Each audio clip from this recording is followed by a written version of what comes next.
A lot of this isn't going to make sense to you, and I'm sorry about that.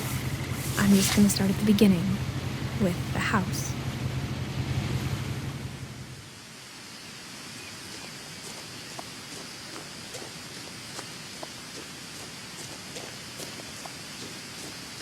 I lived here until I was 11, but I wasn't allowed inside half the rooms.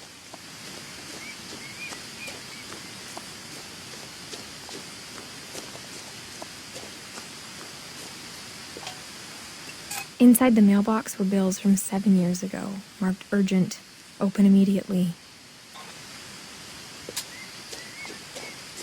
I hadn't been back since my brother Lewis's funeral.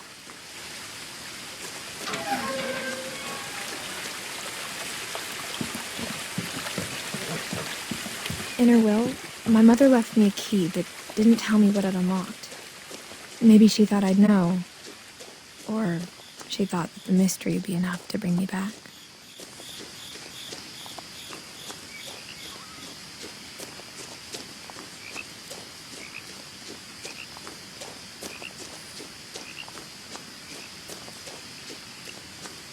No one had driven this way in a long time, but I saw a few hoof prints.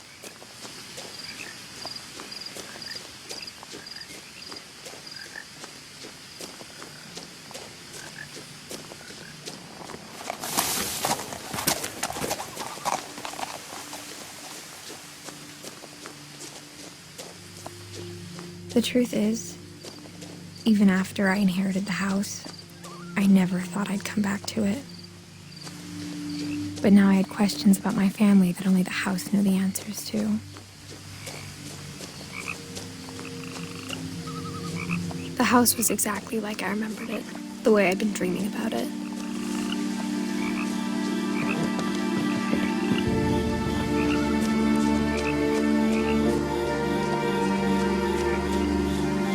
As a child, the house made me uncomfortable in a way I couldn't put into words.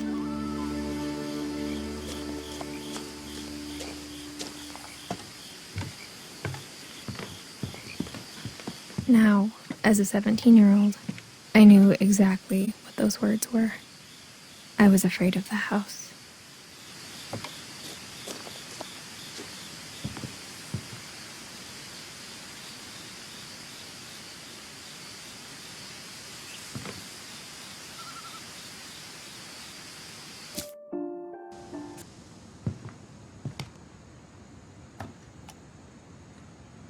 For 500 years, the Finches have been famous throughout Norway for their fortune and misfortune. Odin Finch buries the latest victims of the family curse, his wife Ingeborg and their newborn son, Johan. On January 7th, 1937, he set sail with his family and his house, hoping to leave the curse behind. But 40-foot waves off the coast of Washington send the house and Odin to the bottom of the sea. Odin's daughter Edie, with husband Sven and baby Molly, step ashore on their new home, Orcas Island.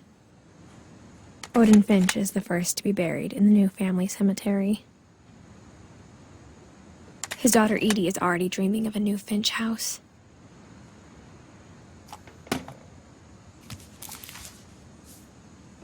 Whatever's wrong with this family, it goes back a long ways.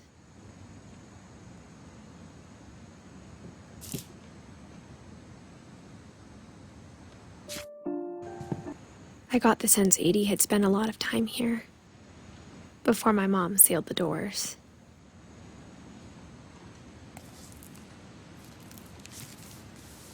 December 13th, 1947. Dear Diary, I'll be gone soon, but I wanted to tell somebody about what's gonna happen.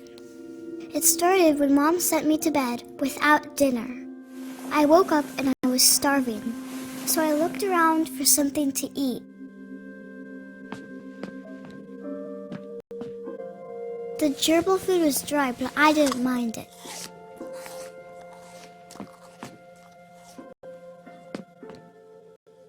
My Halloween candy was all gone.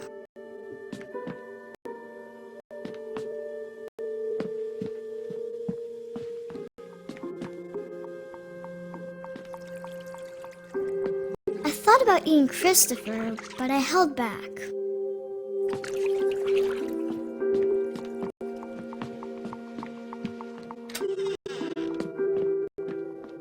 I kept eating and eating.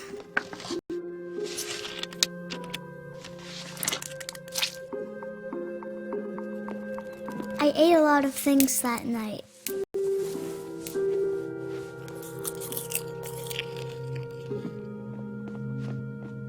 Then I heard chirping outside my window. It was a barn swallow going back to her nest. I reached out for her.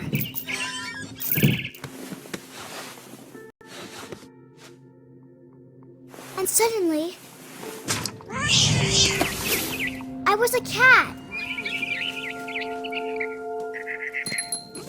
I tried to be quiet, but the bird was really scared.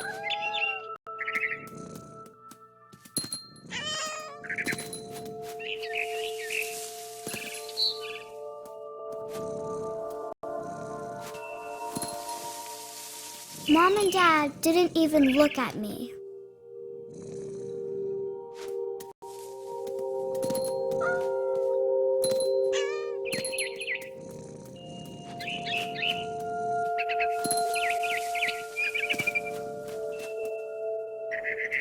I jumped and I almost got her.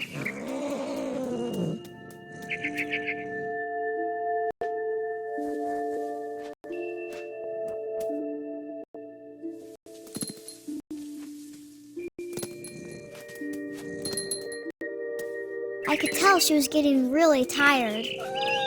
Now I was up in the big tree. I promised Dad I wouldn't climb it anymore. All I cared about was eating that mama bird. I gobbled her up. And suddenly, I was an owl. First, all I heard was the wind. Then I heard little teeth nibbling in the grass.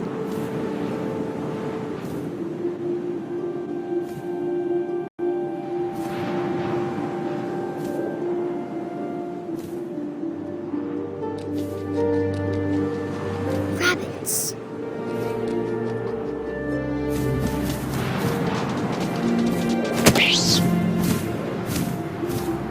I imagined his face looking up and seeing mine through my talons. I swallowed him up, and I didn't chew one bit. Then I flew off to find something bigger.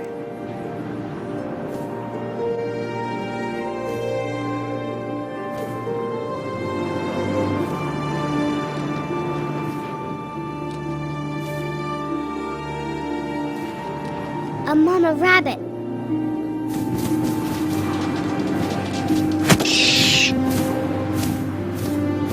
She was almost too big to carry. I started choking, but I couldn't stop eating. And suddenly, I was a shark.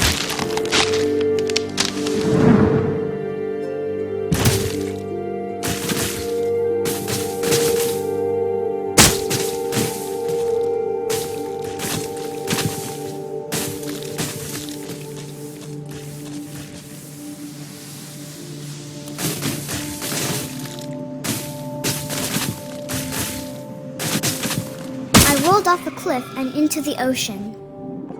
Now, I was hungrier than ever.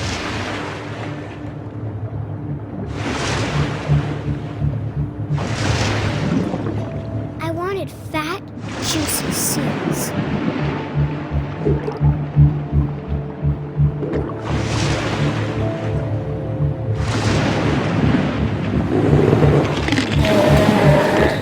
I tore off her flipper, and it tasted really good.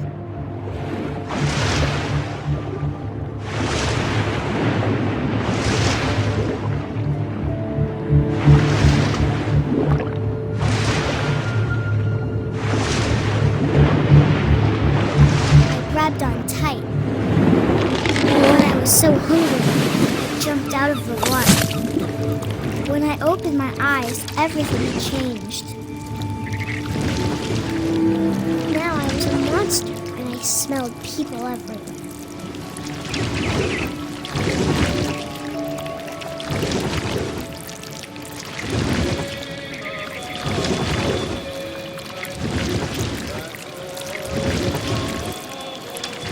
I was big, but I moved real quiet.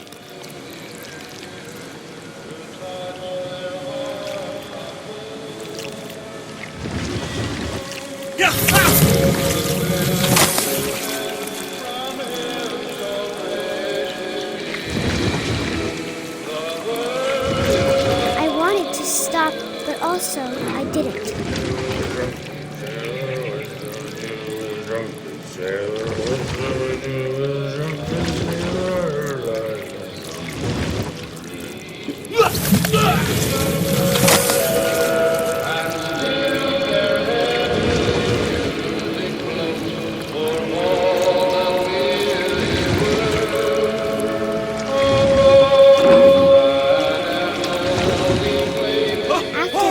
Passenger, I was still hungry, and across the water I smelled something new, something I had to have, so I swam towards it.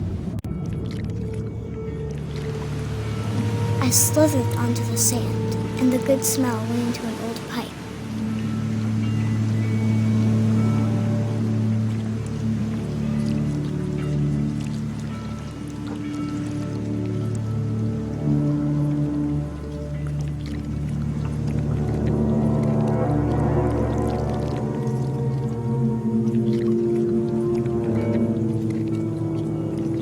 I got closer and closer.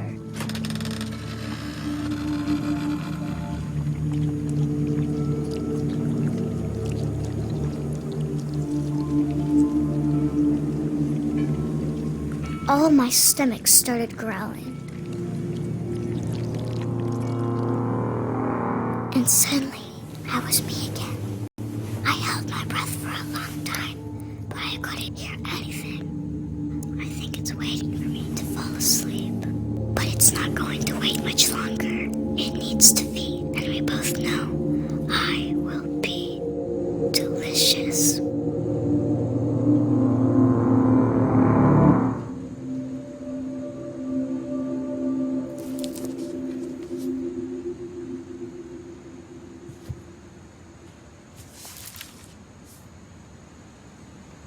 I'm not sure if I believed all of that, but I'm sure Edie would have.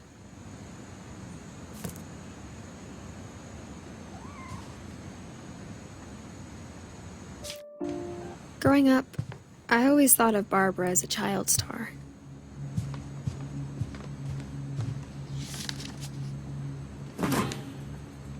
Of all the stories people wrote about Barbara's death, I'm surprised Edie saved this one.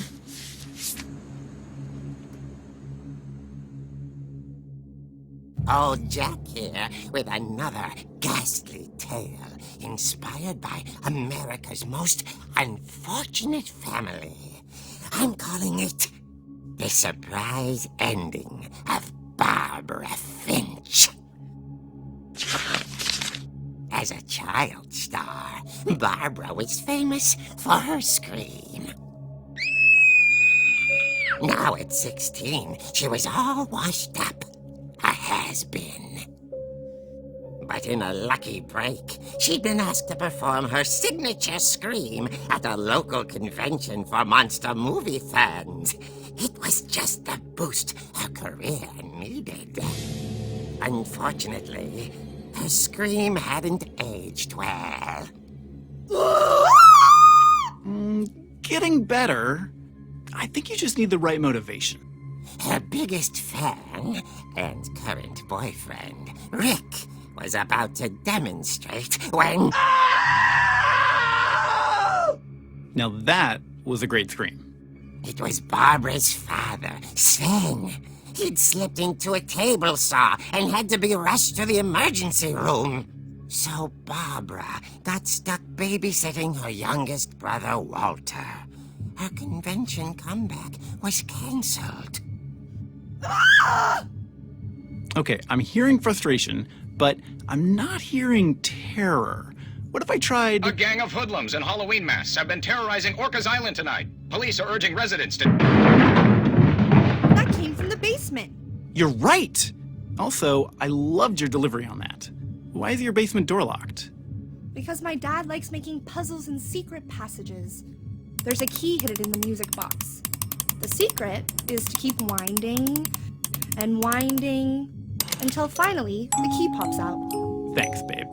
I'll be back in a sec. 20 minutes later, Rick hadn't returned. So Barbara went to look for him, right on cue. She reached for the music box. And as she wound the key, she listened for Rick, but the house was silent.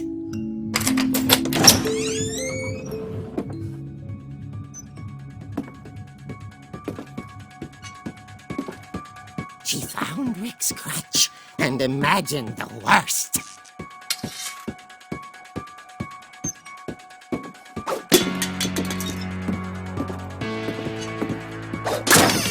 The gang's leader is the infamous Hookman killer, Dr. Carl Hamill, who impaled and then ate his family 10 years ago tonight. The old fridge rattled and grew still. Oh dear! Oh! Rick? Barb, relax. I was just trying to scare you to help you find your scream. Well, I'm not scared, Rick.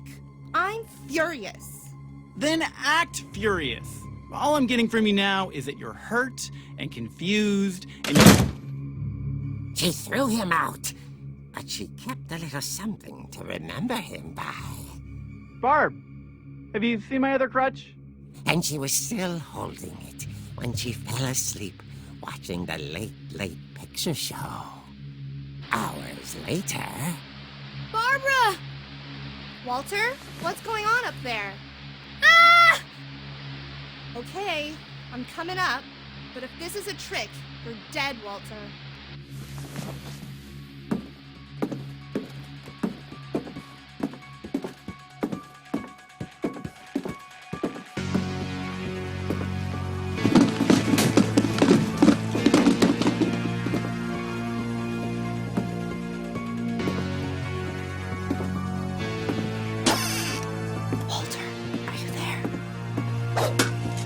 Walter had vanished, but his bedside radio was still on. Orcas Island police describe the man as 6 feet tall, with a steel hook for a hand. Residents are urged to lock all doors and windows and notify the police of any suspicious activity. Barbara turned, saw the hook man, and... was speechless. He was quite smashing.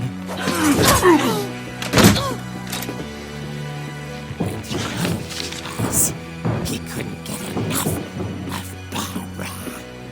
Okay, Barbara, there's gotta be... That night, she played her part beautifully.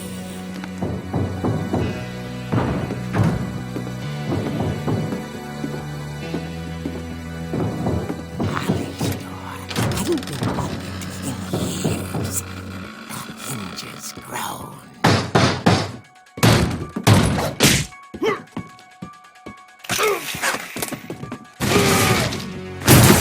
Wasn't moving, but she sensed the story might not be over yet.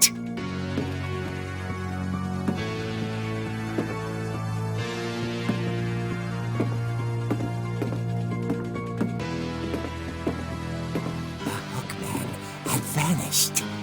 She listened for his breathing, but all she heard was...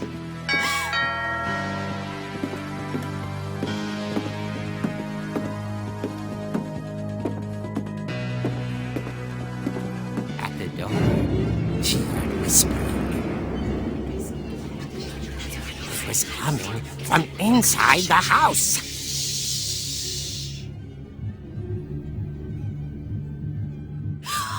Oh dear. Surprise! You were wonderful.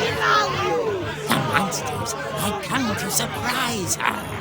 For Barbara, it was a dream come true. Then she saw what kind of monsters they were, and she realized what was about to happen. She was going to be famous. And with her final breath, Barbara Finch gave the performance of her life.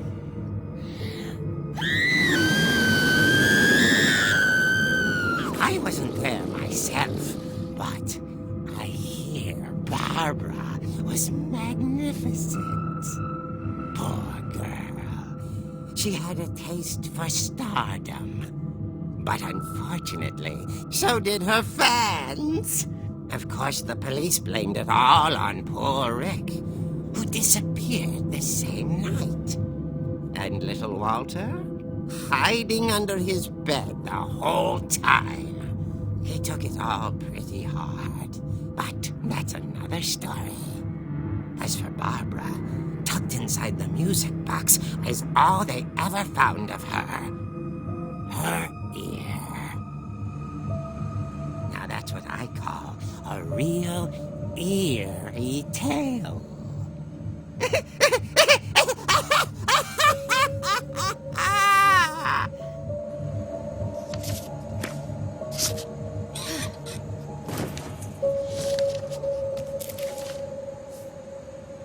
Edie told me all Barbara wanted was to be remembered, as absurd as that comic was. Maybe what Edie saw was a happy ending. I knew Grandpa Sam had a twin, and that he never talked about him. I guess my grandpa didn't like history any more than my mom did.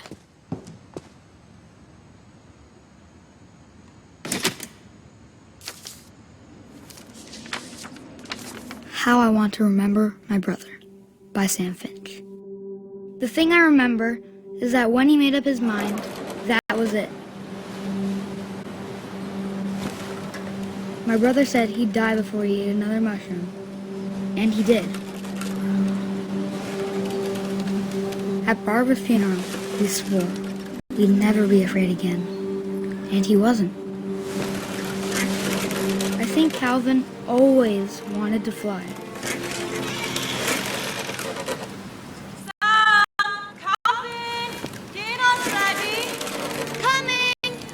But that day, he finally made up his mind to do it. I told him going around was impossible. Maybe if I hadn't said that,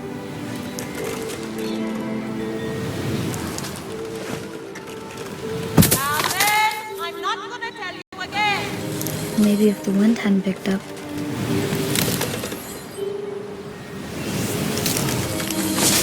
then maybe he'd still be here.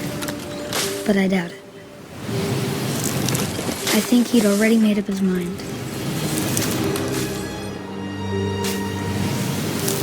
That's what I want to remember about my brother.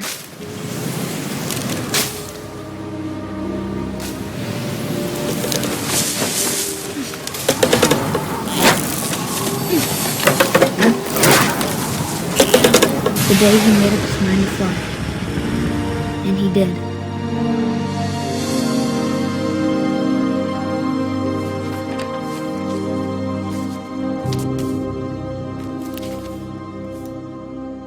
Calvin's story felt strangely familiar. When I was younger, I remember trying to do the exact same thing.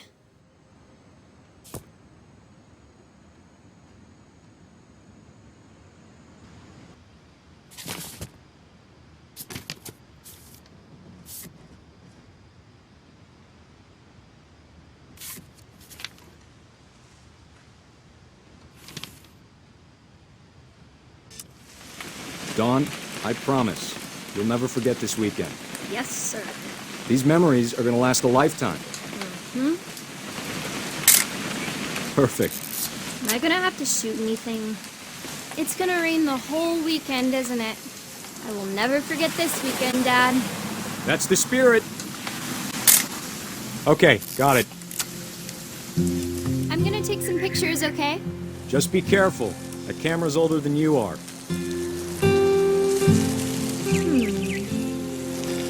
Hey! That's a keeper.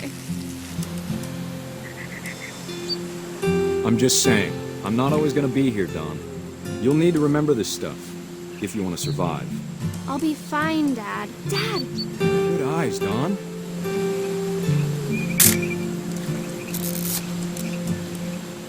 Before you take the shot, let me get a picture of him. Dad, I... Just breathe. Turn off your imagination. Focus on your target. Let me get behind you. Do I have to do this? Don, you don't have to do anything. But if you want to survive, you need to be strong. Great shot, Don!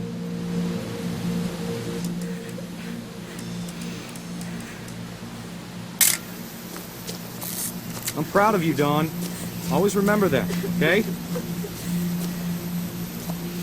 Dad, it's twitching. I think That's it's... totally normal, Don. Just focus on the camera. Try not to think about... Dad!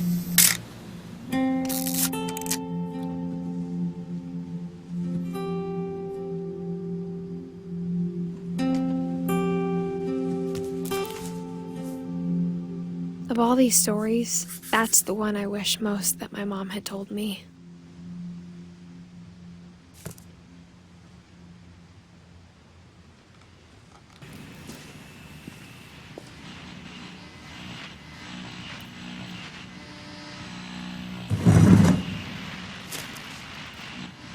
Goodbye, everyone.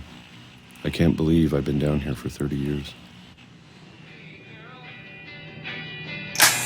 On that first day, after the shaking started, I didn't think I'd survive a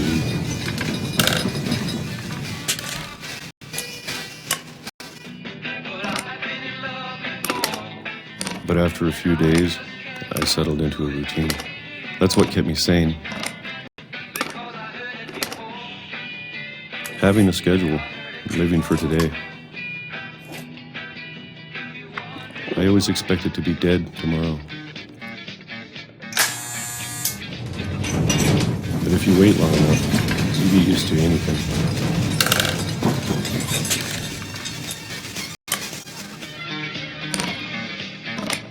Even a monster on the other side of the door starts to feel normal. Almost friendly.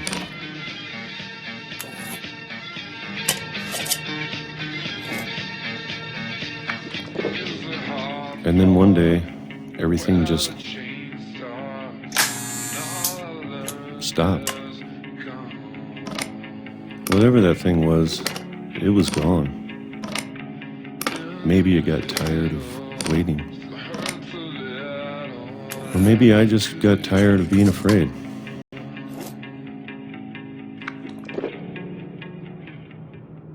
It's been a week now, the longest in 30 years. I'm done waiting. I have to leave while I still can.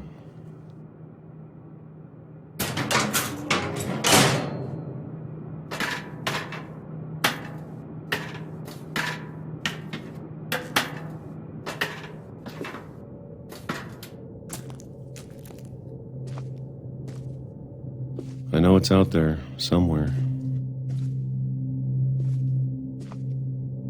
Whatever killed Barbara and Molly and Calvin. Maybe this is all a mistake. But I need to stop living the same day, even if it kills me.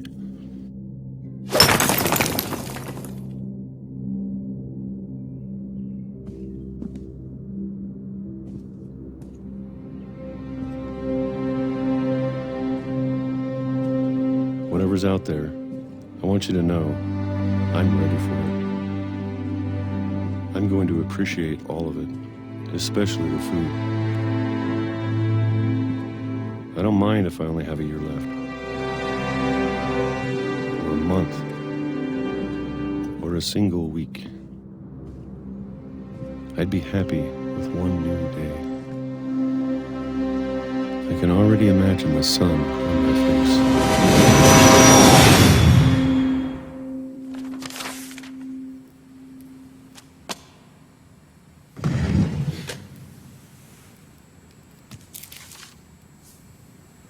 Walter died when I was 6.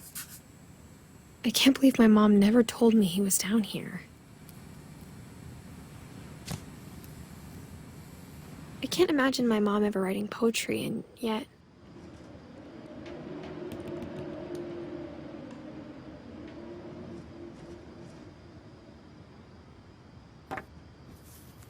A poem for Gus, who always said the wedding was a bad idea. Our father never hit us kids, at least not very hard, before the day my brother said with teenage disregard that he'd be dead before he'd see a wedding in our yard.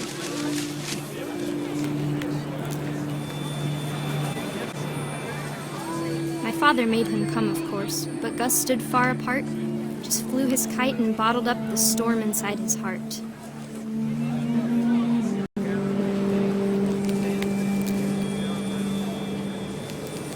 I tried to talk him out of it, but though he'd never met her, "We don't need a stepmom," were the words that I now pronounce you husband and wife. You may kiss the bride.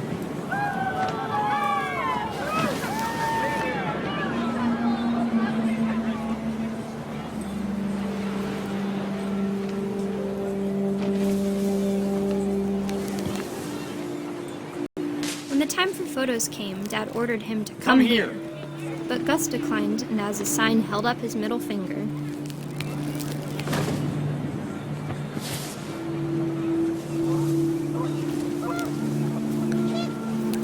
The wind picked up, and panicked geese appeared and quickly went. But all the humans did that day was go inside the tent.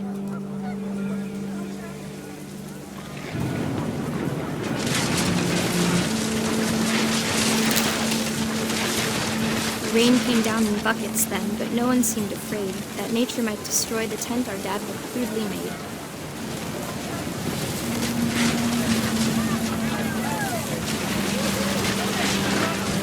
The thunder sounded much too close and full of angry power, but all my father said to this was, "Make the music louder."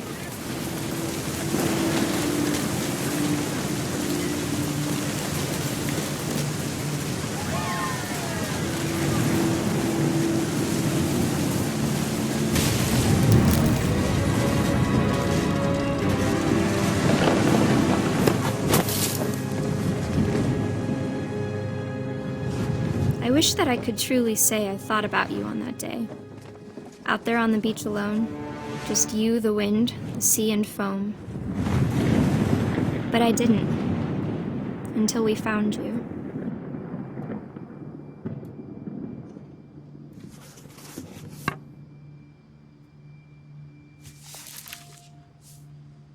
She never talked about him, but Mom told me once if I was a boy, they were going to name me Gus.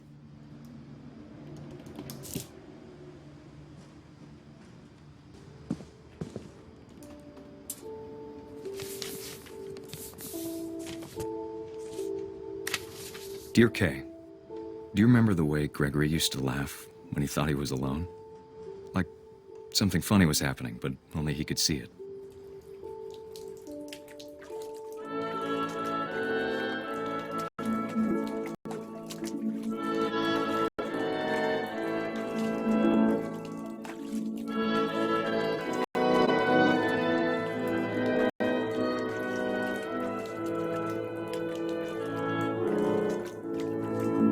I think he saw things the rest of us don't.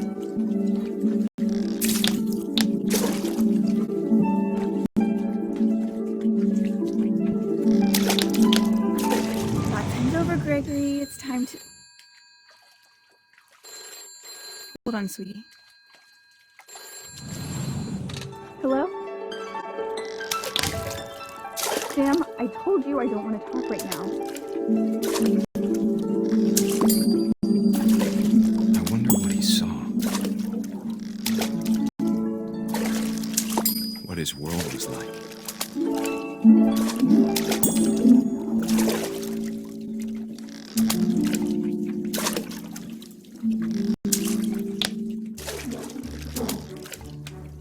He reminded me so much of Calvin. Lost in his imagination. Whatever it was, he saw.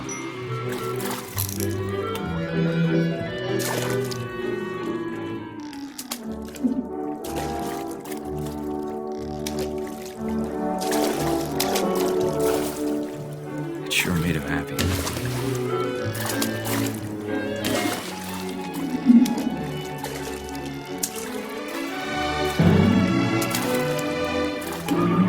I know how silly it sounds.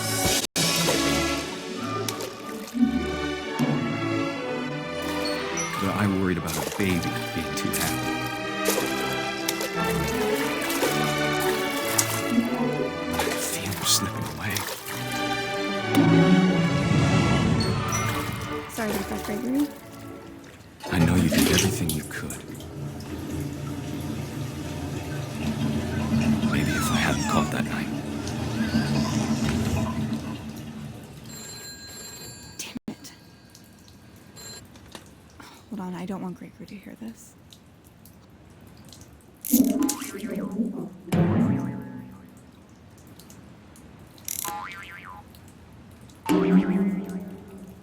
I wish he could have told us about the world he saw.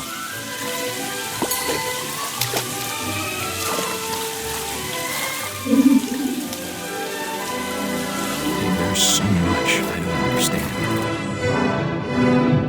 about Gregory, about everything.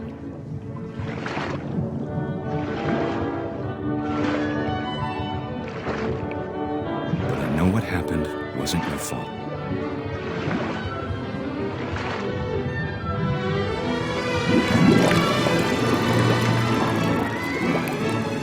I'm sure he's happy.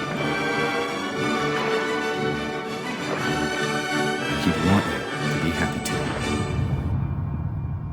Good luck, Kay. Love, Sam.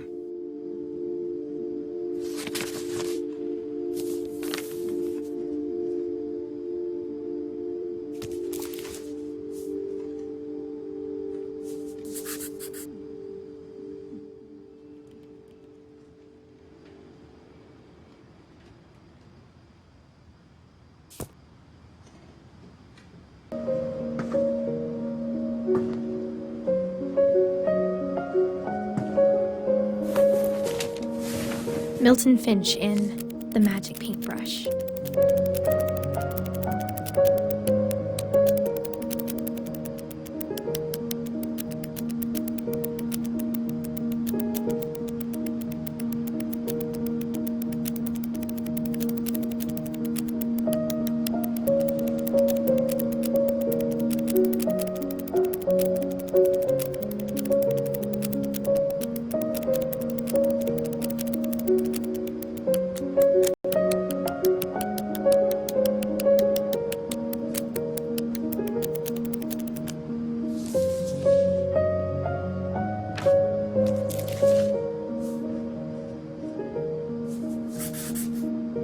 I was 4 when Milton disappeared.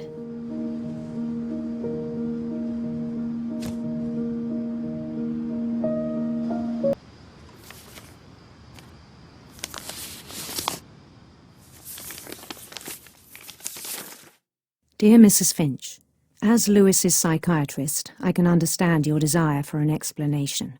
As I see it, the trouble began in January, shortly after we convinced your son to seek treatment for substance abuse.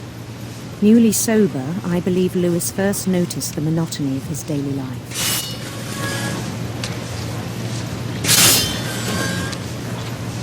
He kept working at the cannery, but he withdrew part of himself. In our sessions, I saw the same behavior. His mind began to wander. I asked him to describe it. He said he started small, imagining a labyrinth. He'd feel his way about. Then something moved. Bats. And toads. And things that have not names. He knew it was all in his head. But he took it very seriously. I had hoped he'd find himself.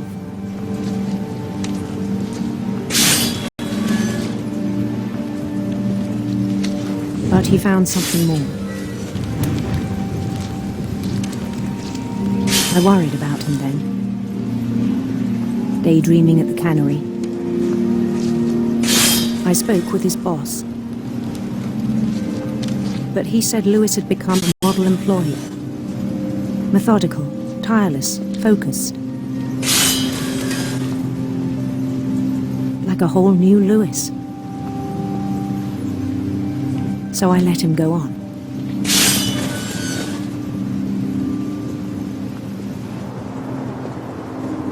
I even encouraged him. It seemed very promising at first. He told me he'd made a new friend.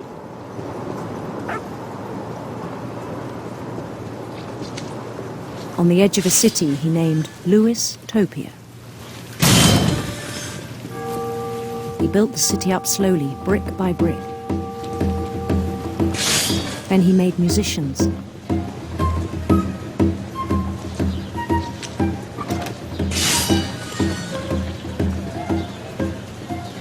And songs for them to play. He talked about starting a band.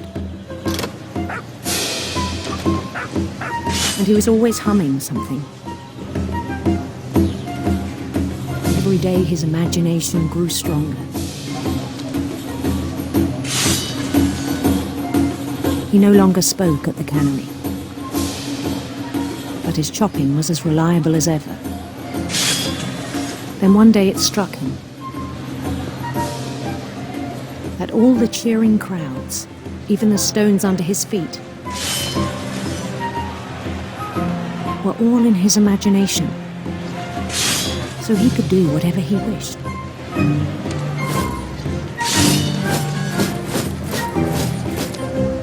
He held an election for mayor.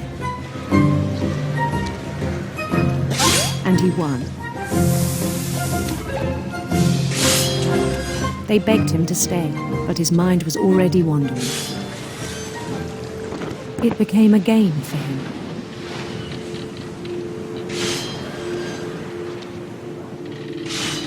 He'd conquer a city, then immediately push on. New Louisville.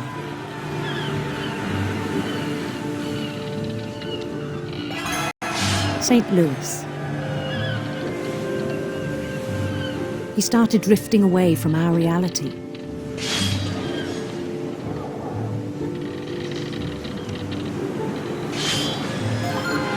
Minneapolis, until one day he forgot to go home from the cannery.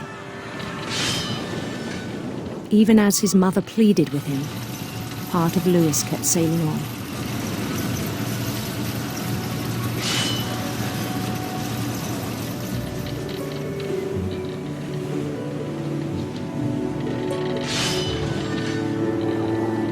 In Louisburg, he heard rumors of a beautiful prince.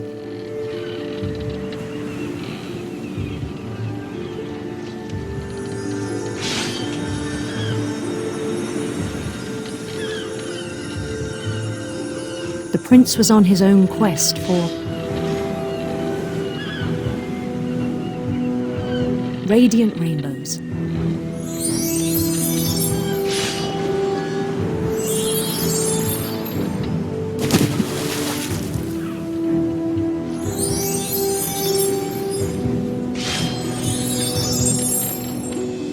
He followed the sound of his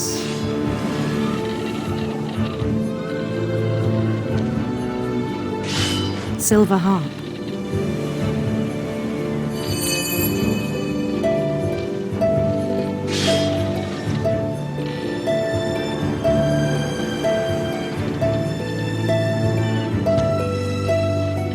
His chase led him to a golden palace east of the sun and west of the moon.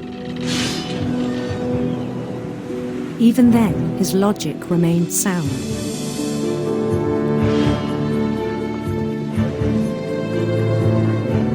He knew the world was all in his imagination.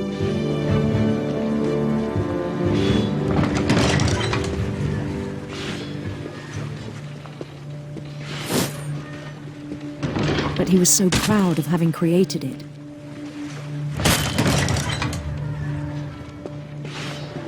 In his own eyes, he'd become something greater than a king.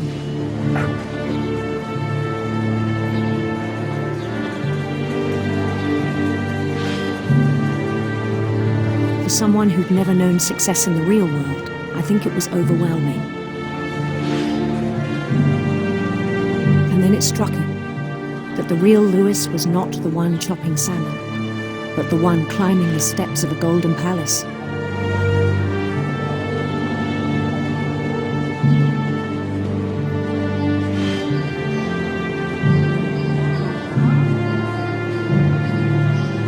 My imagination is as real as my body, he told me. It was hard to argue with him.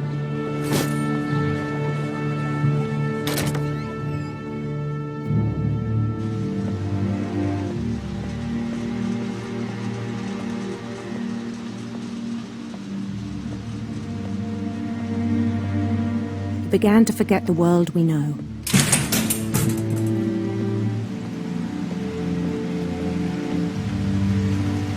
I think it pained him to remember Louis, the cannery worker.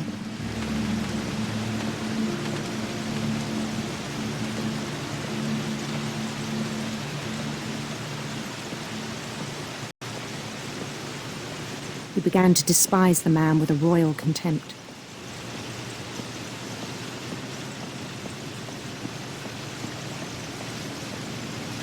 I still thought I could save him. Even after he said he was being crowned king over all the lands of wonder. The palace would be packed with his companions.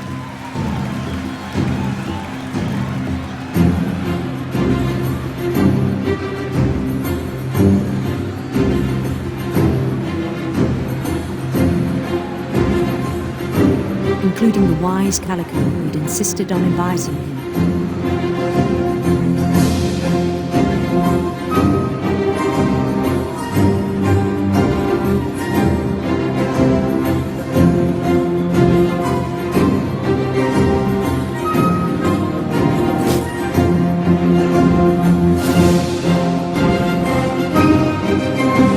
His prince waited, holding his crown.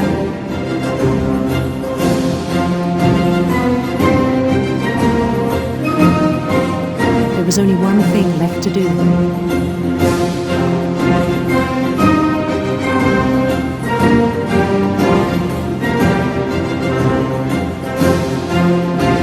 Bend down his head.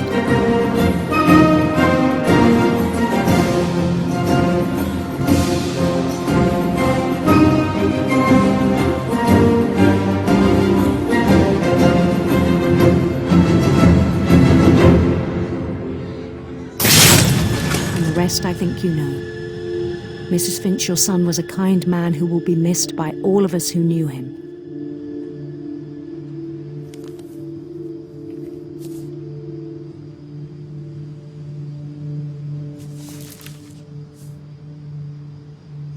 My brother was really cool. I wish you could have met him.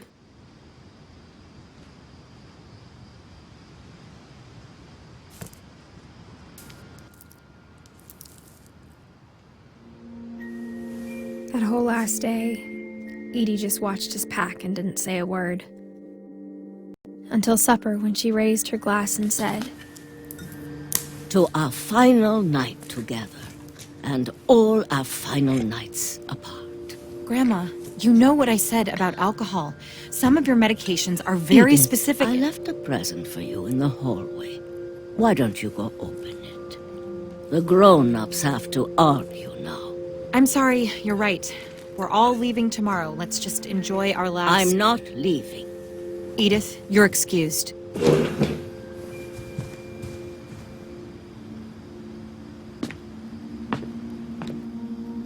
power had been shut off that morning, but Edie always had plenty of candles. When my mom sealed the library, I don't think she knew about the other entrance, or that Edie had a key to it.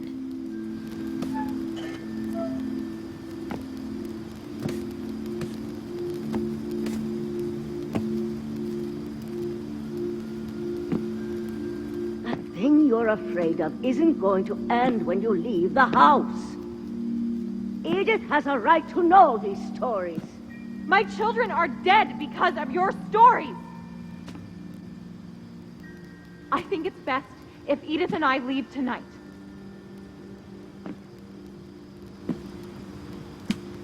We'll have the nursing home send a van for you in the morning, okay?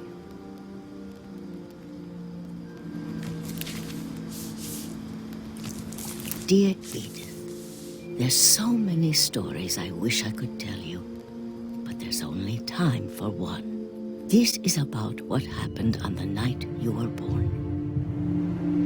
That night, the tide went way, way out.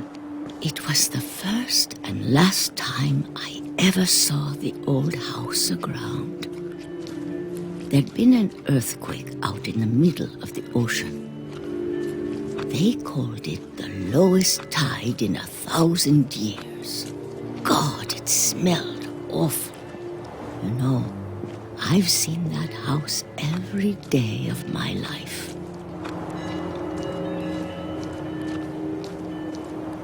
But I never thought I'd go back to it.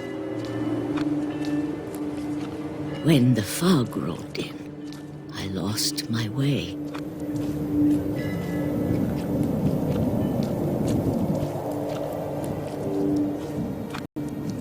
I got turned around.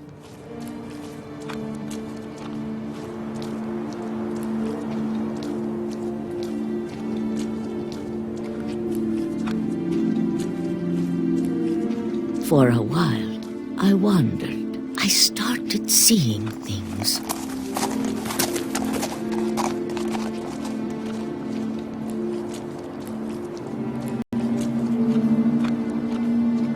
Things I'd forgotten had ever existed.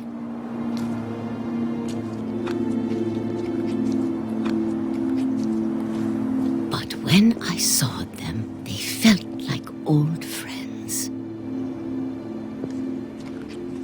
That night, a lot of things came back to me. Or maybe I came back to them.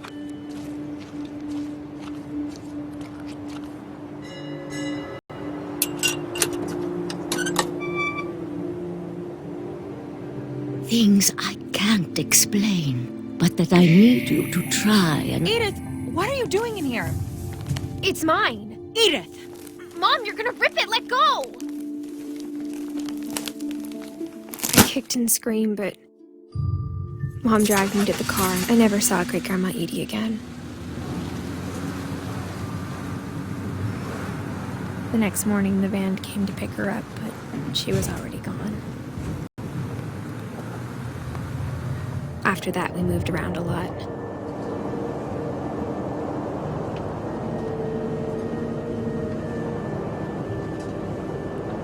We both tried to make the best of it.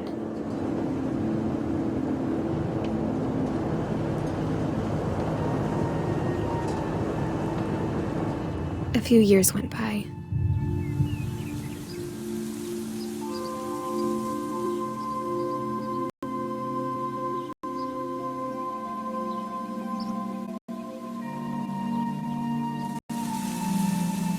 My mom didn't like to talk about it, but she started getting sick a lot. The rest happened pretty quickly. She got better for a while, and then she didn't.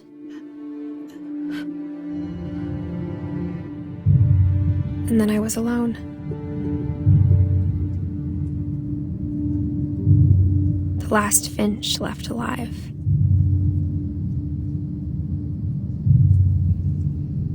Until I found out about you. I'm still not sure what to tell you about all this. If we lived forever, maybe we'd have time to understand things. But as it is, I think the best we can do is try to open our eyes and appreciate how strange and brief all of this is. This journal was supposed to be for you. But now I hope you'll never see it. I just want to meet you and tell you all these stories myself. But I guess if you're reading this now, things didn't work out that way.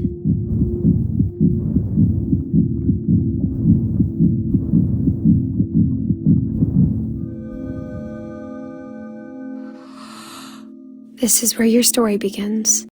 I'm sorry I won't be there to see it. It's a lot to ask, but I don't want you to be sad that I'm gone. I want you to be amazed that any of us ever had a chance to be here at all. Good luck.